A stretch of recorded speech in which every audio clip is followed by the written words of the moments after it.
大频道为您纳吉。奥德河是一条位于中欧的河流，发源于捷克，流经波兰西部，全长854公里，大约有90%的流域在波兰境内。波兰西部的第4大城市弗罗茨瓦夫市就位于奥德河畔。这个城市有130座桥，连接着12个小岛。奥德河多个支流勾勒出独特的魅力，所以这里也被称为波兰威尼斯。今天要讲的故事就发生在这座美丽的城市。2000年12月，一个寒冷的冬日，弗罗茨瓦夫市西南边一个小镇，3个人组队在奥德河一个僻静的河段钓鱼。其中一人注意到水中飘着一个奇怪的东西，看起来像是一根枯木。几人仔细观察了一番，看不太清但注意到上面有类似头发的东西，然后就开始用鱼竿戳那个神秘物体，结果发现竟然是一具漂浮在河中的尸体。警方很快到现场，将尸体打捞上来。死者为男性，长发，眼睛为蓝色，身上穿着一件长袖 T 恤，下半身只有一条内裤，双腿布满了各种伤痕，颈部套着绳索，同时绳索向下，将他的双手也反绑在身后。这种打劫方式之下受害人是无法挣脱的，而且挣扎或乱动绳索就会越套越紧。毫无疑问这是一宗凶案。后续尸体尸检报告显示死者肠胃里几乎没有食物残留，生前很久都没有进食过，肺部有河水积液，说明当他被扔进河里的时候还活着。事件性质开始变得令人不安，这意味着他被折磨拷打多日，在意识清醒的时候被捆绑后扔入了奥德河，溺水身亡。事件引发警方大规模调查，死者体貌特征很好辨认，很快就确定他是4周前失踪的35岁男子达利乌斯。达利乌斯是一位商人，开了一家广告公司，最后一次出现是在11月13日。他说要去见一个客户，当天晚上就没有回家，妻子打了多通电话都没有接听，第2天依然没有音讯，后被认定为失踪人员。直到12月，他的尸体才出现在了奥德河。警方挖掘达利乌斯的人际关系，希望找到一些线索，却没有任何收获，似乎没有人有理由杀他。达利乌斯没有犯罪记录，没有债务，也没有和人结仇，身边的人都形容他生性温柔，是一个暖男，把绝大多精力都用在广告事业，有时间就和自己的乐队在一起做些音乐。唯一真正引起注意的是和他结婚8年的妻子，这2人的婚姻短暂出现过问题，然而事发的时候就已经和解了，而且正在找机会领养一个孩子。所以在人际关系上面调查了一圈，没有任何收获，实地搜索也没有进展潜水员在恶臭冰冷的水域筛查，调查小组在周围的森林搜寻，没有任何发现。这样的调查持续了6个月后，警方宣布放弃。大多人都猜测这是一个变态杀手随机作案。倒霉的达利乌斯在遇害之后，凶手已经逃走了。一名当地检察官也遗憾地表示，不得不说，因为没有线索，罪犯暂时逃过了法律制裁，案件就此被搁置，成为了一宗未解谜案。直到3年过去，2003年秋天，案件厚厚的卷宗落在一个男人的办公桌上。这人就是38岁的亚斯克，是一名在警局工作10年的警探。他所在的部门开始对未结案件展开重新调查。这有必要说一下，在案件中起到关键作用的亚斯克，在互联网上很难搜寻到他个人太多信息，只有2张非常模糊的照片。亚斯克在不工作的时候，经常去大学进修心理学，并且对犯罪心理非常感兴趣。2000年达利乌斯的事件发生的时候，他就在关注了，可当时并不知道更多细节。这次卷宗摆在了他的面前，他也终于有机会了解到更多。他把当时所有的线索重新进行梳理，并重点研究达利乌斯失踪当天他亲友们的口供。发现警察当年疏漏了太多关键信息没有深挖。达利乌斯的母亲在他的广告公司工作。2000年11月13日，他失踪当天上午9点半左右，他母亲接到了一通电话，一名陌生的男子打电话到办公室找达利乌斯，说自己需要定做3块大型广告牌。因为对方很陌生，这边就开始询问相关需求。而被问到细节的时候，来电话的男人又说不清楚，说只想和达利乌斯本人谈这笔生意。而当时他并不在办公室，母亲就把达利乌斯的手机号码给了对方。对方很快挂断电话，至始至终没有留下自己的名字。那个男人很快通过手机号就联系了达利乌斯，以合合作的理由约了他下午见面。他失踪前也确实说自己要去见客户，在下午4点离开公司，然后就失踪了。那名客户或许就是最后的接触者，可当年警方竟没有重视这个重要线索。亚斯克还发现给广告公司打来的电话来自一个公用电话亭，而那个电话亭的位置就在达利乌斯的公司附近。既然要谈生意，都到了附近，还不直接去谈，却选择在不远处打电话，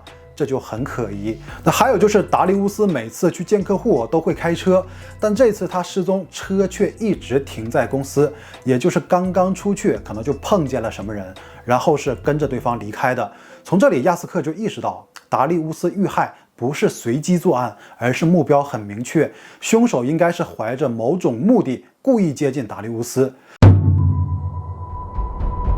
达利乌斯出门的时候随身携带着银行卡和信用卡，但在案发之后，这些卡呢没有被盗用的情况，凶手的目的可能不是图财。他的遗体没有穿裤子，也没有被猥亵的迹象，腿上发现有很多伤痕。如果脱了裤子还不是为了猥亵，那就有可能是刻意羞辱和折磨。可关键问题还是达利乌斯没有跟谁起过冲突。那亚斯克一遍又一遍地查看卷宗，想要找到凶手遗留的哪怕一点线索。最终他想到了一点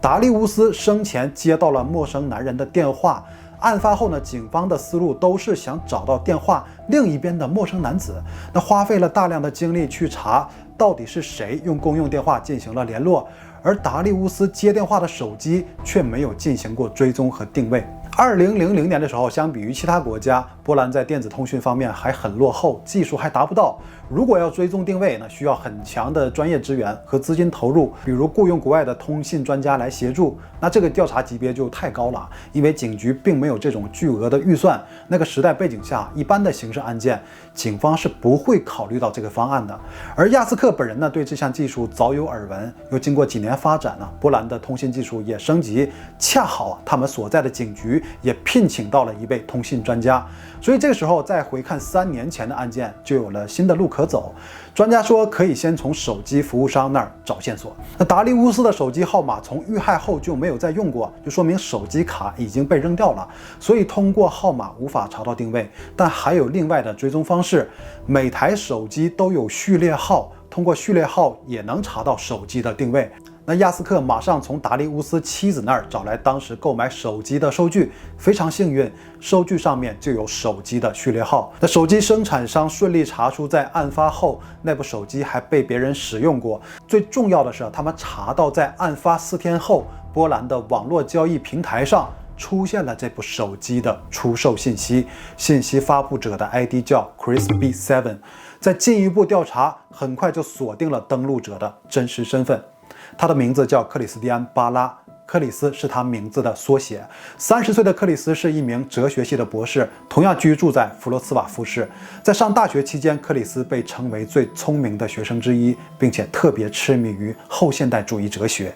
克里斯当时已经成家，还有一个儿子，但投身学业收入有限，很难养家糊口，所以放弃了博士学位，开始做起了生意。又赶上苏联解体后的大环境不好，本身又不是做生意的料，很快生意也赔了本。随之而来的就是婚姻的破裂。他和妻子离婚后一度很低沉，之后游走于世界各地，去过美国，然后前往亚洲。在这个过程中，以教潜水或英语为生。就当亚斯克锁定了克里斯之后呢，从履历上看，这个风度翩翩的博士并不像一个残忍的杀人凶手。关键他和达利乌斯之间没有任何交集，就没有作案动机，而且任何策划如此细致谋杀的人，马上就在互联网实名出售死者手机是很荒谬的。那克里斯又并不像那么鲁莽的人，他甚至可能是在街上捡到了那部手机，那所以让亚斯克感到很纠结。但克里斯是唯一的调查进展，所以决定暂时跟住，在正式联系他之前呢，继续挖掘背景。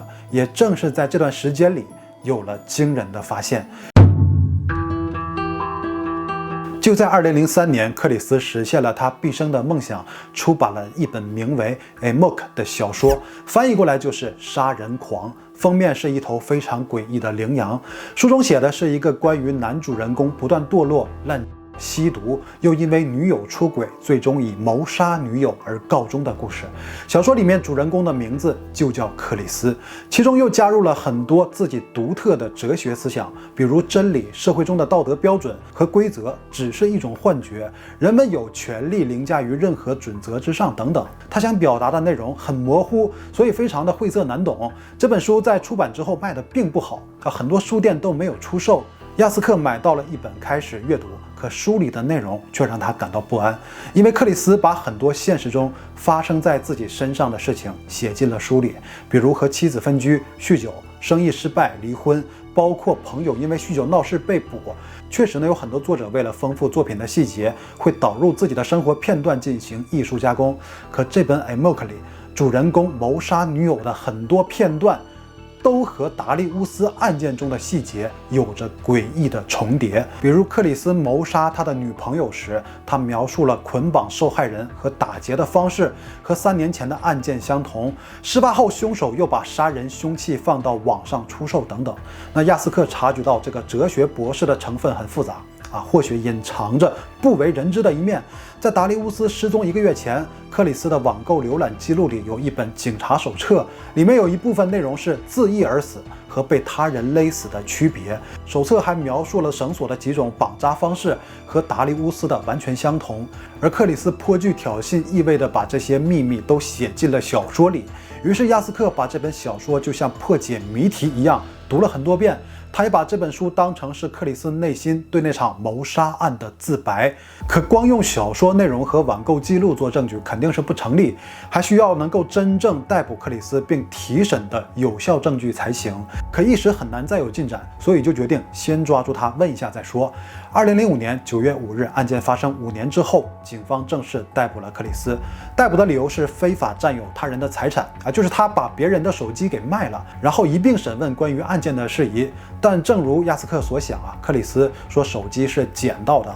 其他事情一概不知，不认识达利乌斯。小说里的内容和事件相似，纯属雷同，没有办法警方就很快将其释放。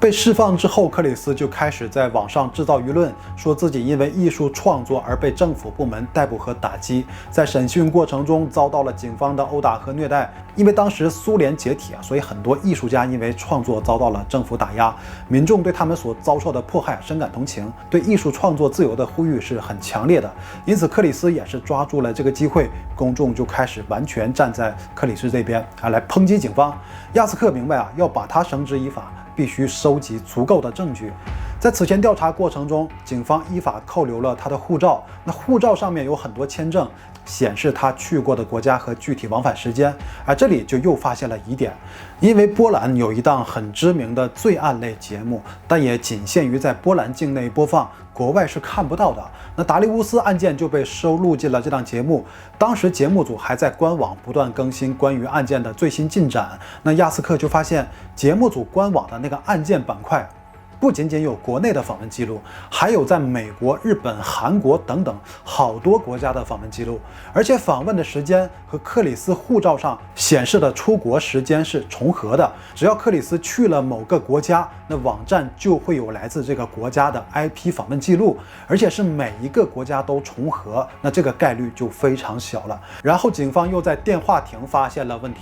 当时打给达利乌斯用的是一张 IC 卡，而 IC 卡也是有序列号的，可以通过序列号去查到这张卡所有拨打过的电话。那警方发现，通过这张卡打出去的电话，另一边接听的都是克里斯的亲戚朋友，那这张卡就是克里斯的，这说明他就是达利乌斯当天要去见的客户。他此前说不认识达利乌斯，显然是在说谎。那最后就是关于作案动机方面也有一些发现。那克里斯为什么要对一个不认识的人下手这么狠？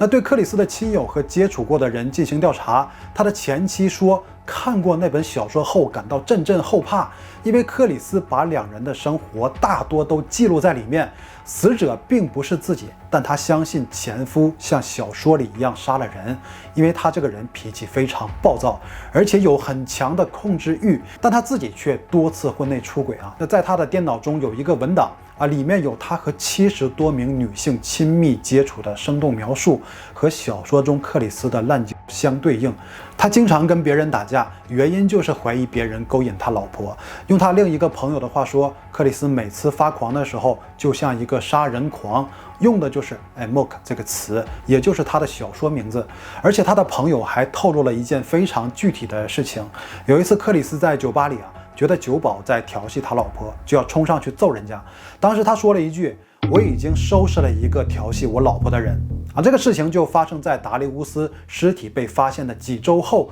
那他口中被收拾的人会不会就是达利乌斯呢？这个猜测很快也被证实。克里斯的前妻说，2000年的时候，两人就已经分居了。那前妻就跟朋友去了酒吧，正好就遇上了一个长头发、蓝眼睛的男人，那个人就是达利乌斯。那两人相谈甚欢，还互相留了电话。那时候他们同样婚姻都出现了问题，之后还进行过一次约会，但什么都没有发生。达利乌斯和妻子的关系缓和，就不再和他联络，但克里斯却一直在控制着前妻。那在一个晚上，克里斯喝到烂醉如泥的时候，找到前妻，不断控诉说怪不得你要离婚，原来是有了外遇。而且他还说，我很清楚你出轨的对象是谁，已经找了私人侦探把他调查得清清楚楚。这里就是 Amok 小说中克里斯女友出轨的桥段，主人公同样调查了对方的背景。就这样，克里斯掌握了达利乌斯的所有个人信息，最主要的是有了作案动机。而亚斯克也终于明白了克里斯小说中的一句话，他说主人公的谋杀完全是出于盲目的嫉妒。直到最后这一刻，谜语也终于被解开了达利乌斯只是在喝酒的时候认识了一名女性，却遭来一个拥有扭曲控制欲的丈夫的嫉恨。2007年2月，克里斯被带上了法庭。虽然他极力否认自己曾杀过人，可这一次他被认定谋杀的罪名成立，判处25年监禁。很快他又获准重审，因为案件的证据链仍然存在漏洞，那包括作案时间、地点、折磨使用的凶器，甚至凶手是否只有他自己。可重审依旧认定克里斯谋杀的证据足够有力，他再次被判有罪，而他却始终表明自己是清白的。入狱后，克里斯所期待的成功与他不期而遇。一位哲学博士犯下了谋杀，又写进了自己的小说中。事件很快成为了波兰的头版新闻。那很多波兰人都购买了那本书，了解事件全貌，而且事件也多次被翻拍成了电影，搬上大荧幕。2008年，在狱中的克里斯接受了采访，说正在准备出版自己的第2本书。